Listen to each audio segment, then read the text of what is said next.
Chief Maxime Beauregard was chief of the Big Stone Cree Nation from 1947 until 1962.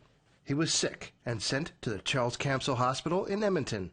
The hospital treated mostly Indigenous people from the north. The hospital used patients as guinea pigs for experimental treatments and vaccines. Many who went there never went home, including Chief Beauregard, who died in 1963. Travis Gladue-Beauregard has been looking for his great-grandfather's resting place. When he had gotten sick, they had sent him to the Camsell and they never brought him back home.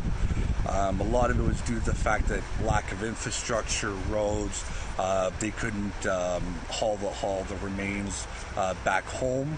So back then I was told that they used to bring it to the closest neighboring reserve at that time, which was Enoch. He found Chief Beauregard's death records in the Alberta archives, narrowing down where to look.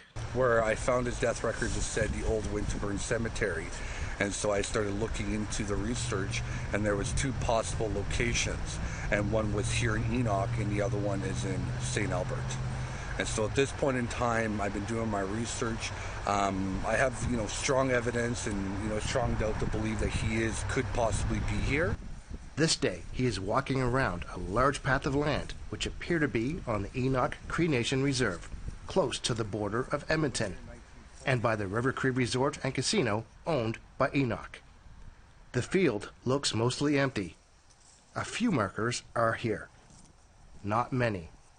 2 markers of children who died at 3 years of age. There could be many unmarked graves. A lot of these people, patients, had never went home. So just like many families that have been affected, just like myself, a lot of us are looking for closure, looking for a lot of answers. My grandfather died back in 1962.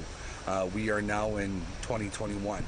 So there's a lot of wounds and a lot of healing from a lot of past trauma and hurt. Travis Gladue-Beauregard wants the grounds scanned with ground-penetrating radar to see how many people are resting here. He says he has been unable to find the record of those who have been buried here. If they don't have the names of the people here, we'll at least try to have an idea of where the plots are, put something there, at least to honor them. To some of these people, we don't know if they got a traditional burial. We don't know if they got a Christian burial, for that matter. Enoch Cree Nation Communications told APTN that there were more markers on the grounds, but they were taken down due to them becoming worn down over time. They said they would attempt to find information on the names of those buried here. They have not gotten back to APTN before airtime. Chris Stewart, APTN National News, Enoch Cree Nation.